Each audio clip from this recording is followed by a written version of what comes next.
ternama sekalipun. Sudahlah, tidak usah berbelit-belit. Kedatanganmu kali ini bukan sekadar mampir saja, kan? Dulu, saat kita masih berada di biro pengawal King Yun, kita pernah bersumpah saat mengawal barang bersama. Jika kelak kita memiliki anak, kalau jenis kelaminnya sama, mereka akan menjadi saudara angkat. Ikatan perjodohan antar keluarga. Kata-kata yang terucap dari mulutku, Luo Feng, seumur hidupku. Pantang untuk kutarik kembali. Putriku Susu, tahun ini berumur 6 tahun. Lu Seng dari keluargamu juga berumur 6 tahun. Umur kedua anak ini sangat serasi. Soal status keluarga, meski keluarga Luoku ini berada di tingkat pondasi spiritual, tapi garis keturunanku tidak pernah mempermasalahkan tinggi rendahnya derajat. Keluargamu, keluarga Luo, berada di tingkat pondasi spiritual, sedangkan keluarga Luku hanya di tingkat pemadatan Qi. Kau bilang tidak mempermasalahkannya. Apa tuan besar keluargamu bisa setuju? Urusan ayahku, biar aku yang menanggungnya. Kau tidak perlu khawatir soal itu. Kedatanganku hari ini, selain untuk mengikat perjodohan, juga ada urusan bisnis yang penting. Beras tunas kuning yang ditanam keluargamu, mulai sekarang akan kubeli semuanya.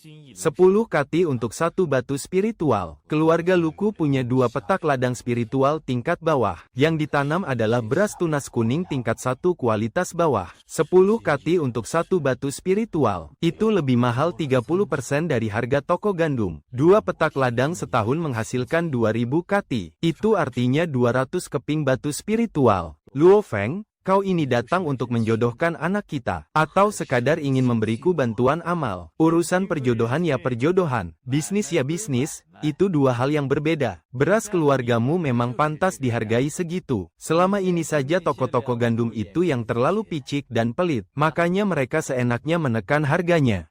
Baiklah, tawaran bisnis ini kuterima. Tapi soal perjodohan itu, kita bicarakan lagi nanti setelah anak-anak agak besar. Tidak usah terburu-buru.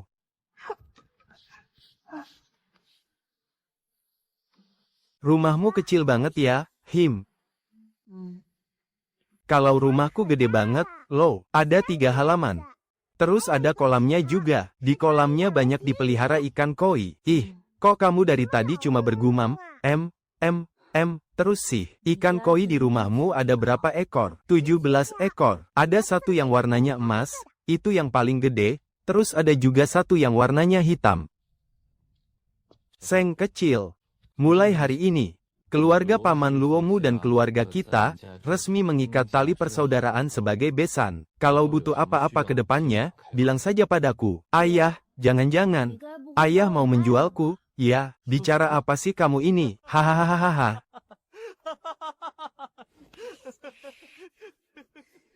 Awas saja ya, kalau aku sudah besar nanti, ku cabut selang oksigen ayah.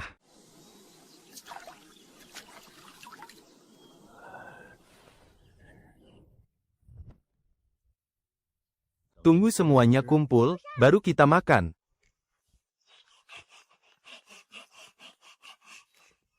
Ini buatmu, kue osmanthus buatan ibuku ini enak banget, loh. Terima kasih, ya. Xiao Seng sudah berumur 7 tahun. Keponakanku berumur 7 tahun. Tingkat ke-7 Houtian, ini pertanda bagus. Makanlah duluan. Ekstraksi atribut usia 7 tahun telah siap. Apakah Anda ingin mengekstraknya? Akhirnya datang juga. Mengekstrak. Atribut putih, peningkatan daya ingat. Item yang ketiga. Mendeteksi 3 atribut putih dengan nama yang sama. Dapat digabungkan menjadi atribut hijau. Apakah Anda ingin menggabungkannya? Gabungkan. Pemahaman luar biasa. Atribut hijau, pemahaman tingkat menengah. Daya tangkap dan daya serap meningkat 2 kali lipat. Atribut kulit tembaga dan tulang besi memberiku tubuh yang kebal pukulan. Dan pemahaman luar biasa ini, memberiku otak tajam yang mampu melihat inti dari segala hal. Kamu kenapa, kok berhenti makan? Aku makan, kok. Bolehkah aku main ke sini lagi bulan depan? Tentu saja, keluarga Lu akan selalu menyambutmu kapanpun. Melihat senyuman kedua ayah ini, benar-benar bikin bulu kudukku berdiri.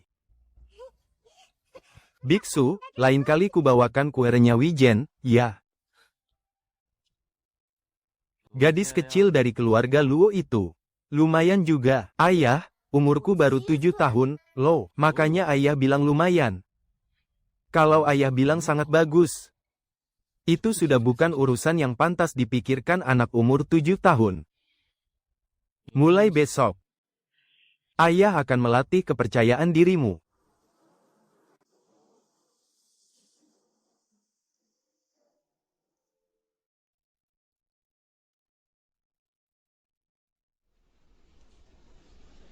Baik, ayah.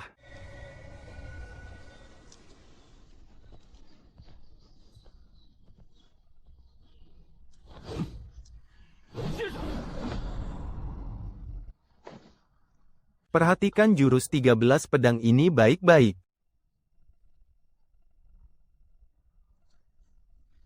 Ini bukan sekadar gerakan biasa. 13 tebasan ini adalah satu kesatuan rantai ki sejati. Tujuan akhirnya adalah untuk membentuk niat pedang.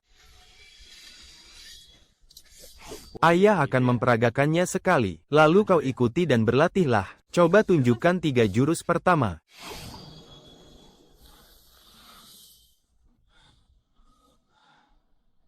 Sekarang giliranmu.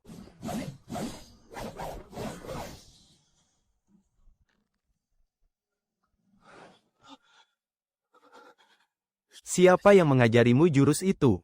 Tidak ada yang mengajari. Gambar di buku panduannya sudah sangat jelas. Teruskan.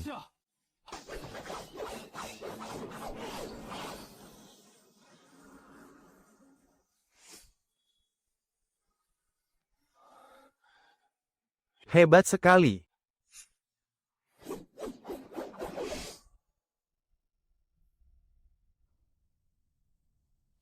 Latihan hari ini sampai di sini saja. Baru sehari berlatih sudah sejauh ini. Kamu sudah berhasil menguasai dasarnya.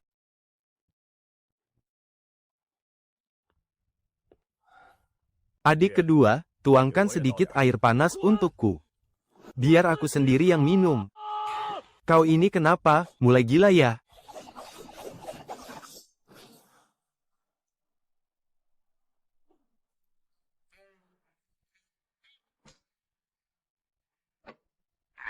Terima kasih. 13 jurus sudah mencapai tahap dasar. Dulu, ayah butuh waktu 1,5 tahun untuk menguasainya. Ayah, jurus pedang ke-12 butuh putaran pinggang dan pergelangan tangan secara bersamaan. Sudutnya meleset 3 derajat.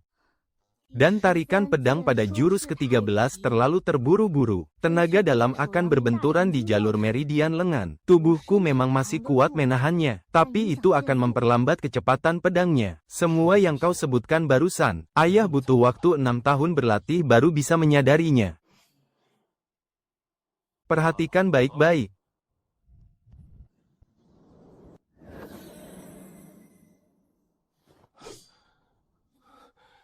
Sudah lihat dengan jelas. Sudah, ayah.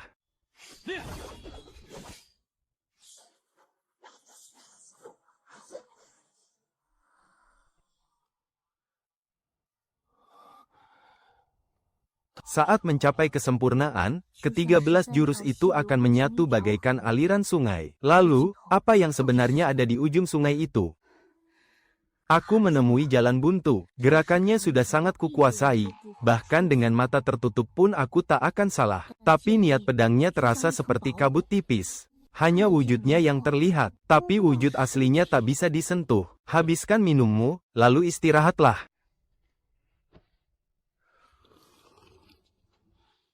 Kau mau dengar bagaimana ayahmu ini memahami niat pedang di masa lalu? Mau, ayah. Waktu itu umurku baru 17 tahun. Aku mengikuti rombongan pengawal barang melewati jalur selatan Gunung Yundu. Kami dicegat oleh sekawanan serigala. Serigala betina yang memimpin kawanannya sudah mencapai tingkat 2 aura spiritual. Satu hantaman cakarnya langsung mementalkanku ke dalam jurang. 3 tulang rusukku patah. Tangan kiriku bergeser. Dan pedangku pun terlempar entah kemana. Aku terbaring tak berdaya di dasar jurang. Di kedua sisiku ada dinding batu. Di depan jalan buntu. Tidak ada celah untuk mundur. Serigala betina itu melompat turun dari atas. Jaraknya hanya 10 langkah dariku. Saat itu, aku hanya punya satu pikiran, aku tidak boleh mati di sini. Masih banyak hal yang belum aku selesaikan. Lalu, aku memungut sebuah batu. Aku menggenggam batu itu erat-erat. Di kepalaku hanya tersisa satu hal. Belah apapun yang ada di depan. Sebuah batu. Kugunakan layaknya sebilah pedang. Semua jurus dari ilmu 13 pedang terlupakan. Hanya ingat satu kata, belah. Satu ayunan itu melesat. Batunya hancur. Kepala serigala itu juga terbelah. Baru setelah itulah aku mengerti. Satu ayunan itulah yang namanya pedang. Ayah, jadi maksudmu niat pedang itu tidak ada di dalam jurusnya. Ilmu 13 pedang, dengan 13 jurusnya. Pada akhirnya, itu hanyalah 13 cara untuk membelah sesuatu. Sebuah cara, meski dilatih 10.000 kali, tetaplah sekadar cara. Kau harus menemukan alasan, yang membuatmu mau tidak mau harus membelahnya. Nah, pelajaran besarnya sudah selesai. Jangan terburu-buru, umurmu baru 7 tahun. Kalau ini saja bisa kau pahami dalam sehari, ayahmu ini benar-benar bakal kena mental. Belah. Belah cangkang yang paling keras itu.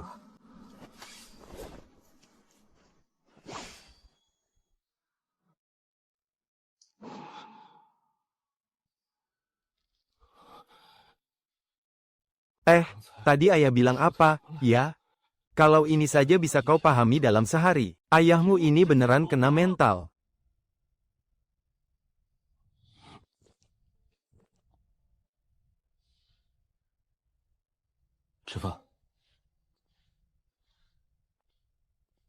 Hahaha, Ranah Houtian lapis 9, dan sudah membentuk niat pedang tahap awal.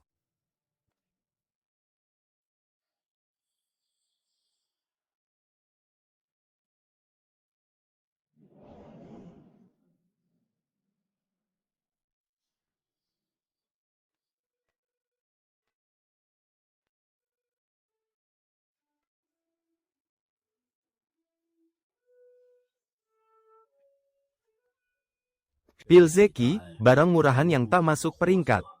Tapi untuk tingkat Houtian, ini sudah lebih dari cukup. 1 butir sehari, diminum setelah makan. Jika digabungkan dengan ilmu Xiantian untuk mengedarkan energinya, 80% khasiat obatnya bisa diserap.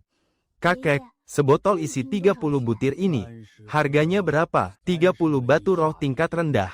1 butir pil yang bahkan tak masuk peringkat. Harganya senilai 1 batu roh tingkat rendah. 2 petak ladang roh milik keluarga Lu. Setahun paling mentok cuma menghasilkan 200 batu roh. 1 butir sehari. Setahun itu pas 365 keping. Itu hampir 2 kali lipat dari total pendapatan tahunan keluarga Lu. Kakek, jangan pusingkan soal uang ini. Pasokan pil untuk ayahmu akan dihentikan sementara. Jatahku juga akan dipotong setengah. Paman pertama Su baru saja berhasil menembus tingkat bawaan. Hanya dengan menyerap energi spiritual sendiri saja, itu sudah cukup baginya. Jadi, semua jatah yang tersisa itu akan jadi milikmu. Ya, aku mengerti. Paman kedua pernah memberitahuku soal ini. Saat kau sedang bersiap untuk menembus tingkat bawaan dan membentuk akar spiritual api sepertimu. Itu ide yang cukup bagus. Akar spiritual api yang berpadu dengan bakat bawaan tubuhmu ini. Jika kelak kau bisa menempuh jalan sebagai seorang alkemis, keuntungan dari 1 tungku pil bisa setara dengan 10 hektar ladang spiritual. Kalau keluarga Lu ingin bangkit kembali, kita tidak bisa cuma mengandalkan hasil bertani.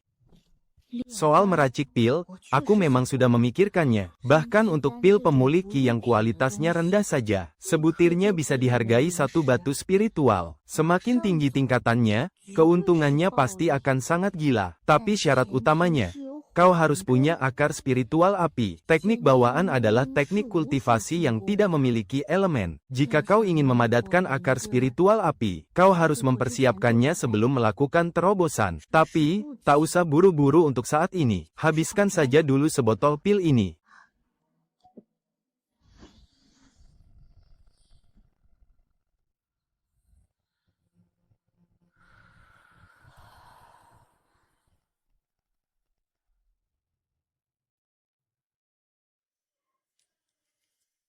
Ranah bela diri. Tingkat Fana tahap 9.